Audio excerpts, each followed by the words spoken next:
Hello les gens, bienvenue dans le Journeur, votre quotidien sur l'actu tech et multimédia.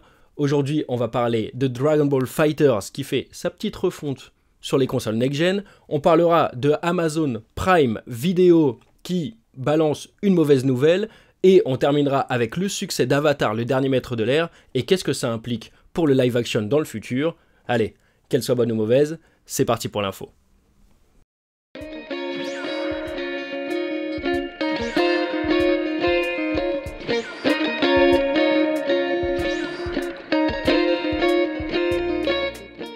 Ça y est, on y est. Certains d'entre vous ont peut-être reçu ce mail d'Amazon. C'est confirmé, la France va bien suivre les USA et le Canada. Les pubs sur Amazon Prime Video arrivent le 9 avril 2024. Bon, on en avait déjà parlé dans cette vidéo-là.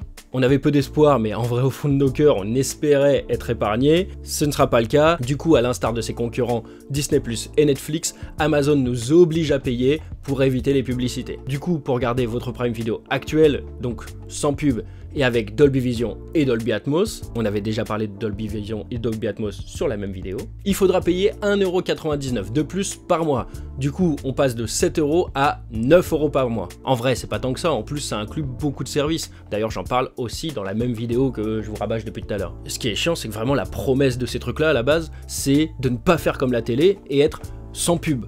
Maintenant, la télé, elle se rapproche des plateformes de streaming, grâce aux trucs de replay, ou les trucs comme TF1+, M6+, ou encore MyCanal, et les plateformes de streaming ressemblent de plus en plus à la télé, avec ces pubs-là, et même pire que la télé. La télé, au moins, ça existe de façon gratuite. Ok, moins évolué, mais ça peut être gratuit. Là, on paye, et en plus, on a des pubs. Et en plus, ça commence à arriver un petit peu dans le jeu vidéo aussi. Là, par exemple, GeForce Now, la plateforme de jeu dans le cloud, là, donc un truc un peu comme Netflix, mais pour le jeu vidéo. Ils viennent d'annoncer une formule avec des pubs. Ils disent même, je cite, « Les utilisateurs gratuits commenceront à voir jusqu'à 2 minutes de publicité lorsqu'ils feront la queue pour commencer une session de jeu. » Bon, là, c'est gratuit, donc je trouve ça un peu moins abusé, mais j'espère que ça va pas donner des idées à Ubisoft et à Microsoft, qui sont aussi très bien placés dans le jeu en streaming. Bref, entre les pubs et les augmentations de prix, d'ailleurs, des analystes ont dit que Netflix allait encore probablement augmenter ses prix en 2024. Bon, c'est pas confirmé, mais ça devient indigeste vraiment tout ça. Et en plus, l'abonnement Netflix français, c'est le moins rentable du monde. Enfin, pour les abonnés, je veux dire.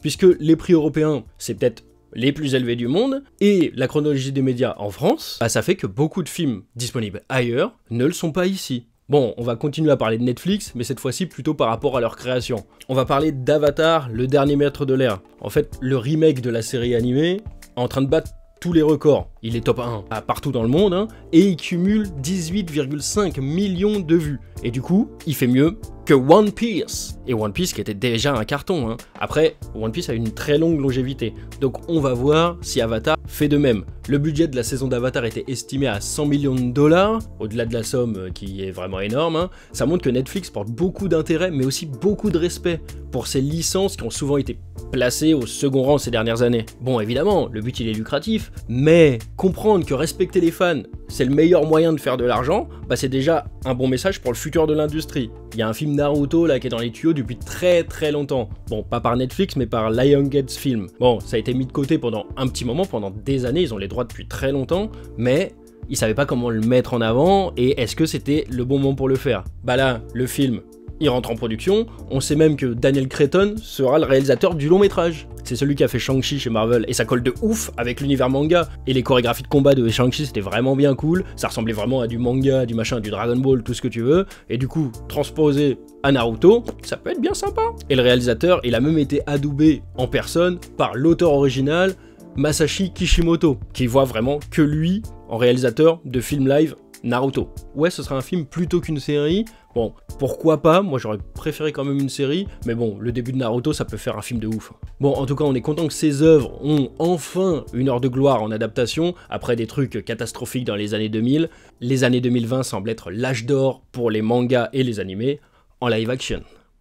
6 ans. Vous vous rendez compte ce que ça fait 6 ans, l'Armina? Vous avez eu le temps d'avoir un gosse qui est maintenant au CP. 6 ans, c'est le temps de publication de toute la partie Z de Dragon Ball Z. Ouais, de Raditz à Majin Buu, la publication n'a duré que 6 ans. Et 30 ans après, on en parle encore. Mais il y a 6 ans, c'était aussi la sortie du jeu Dragon Ball FighterZ, le magnifique, compétitif et sûrement un des meilleurs jeux Dragon Ball de l'histoire. Et bien 6 ans après, il continue à régaler, puisque la version Current Gen, donc c'est plus du Next Gen, hein, Xbox Series X et PS5 sont enfin disponibles. Bon, rien de bien changeant, hein, de la 4K native, donc des graphismes un peu plus affinés, mais avec un changement qui peut améliorer fortement son gameplay en ligne. C'est l'arrivée du Rollback Netcode. En gros, jusqu'à maintenant, lorsqu'on jouait en ligne sur Dragon Ball FighterZ, on se connectait à un serveur, puis on combattait. On appuie sur un bouton, la manette envoie l'info au jeu, le jeu envoie l'info au serveur, le serveur envoie l'info à l'autre joueur. Le problème avec ça, c'est que si l'un des deux joueurs avait une connexion moins bonne, il pouvait avoir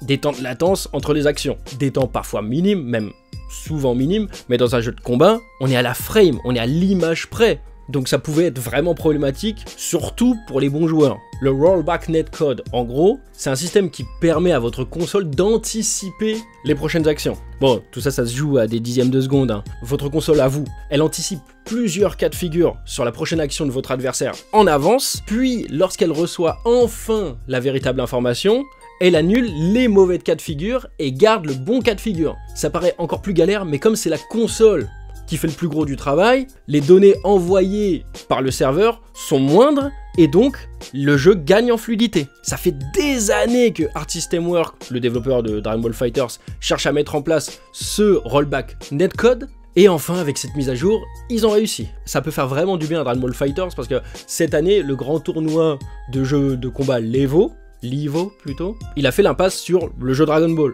Et peut-être que grâce à ce changement-là, à Dragon Ball FighterZ, il fera un comeback en 2025. Et tout ça, c'est dispo quand? Bah, c'est dispo maintenant en fait. Et c'est que sur PC, Xbox Series et PS5. La version Switch n'est pas concernée. Attention quand même, si vous faites la mise à jour, vous ne pourrez pas jouer avec les joueurs des consoles précédentes. Du coup, si vous êtes sur PS5 et que vous avez l'habitude de jouer avec vos potes qui sont sur PS4, réfléchissez-y à 2 fois. Bon, moi c'est sûr, je vais mettre à jour mon jeu tout à l'heure là, parce que Dragon Ball quand même, c'est la vie.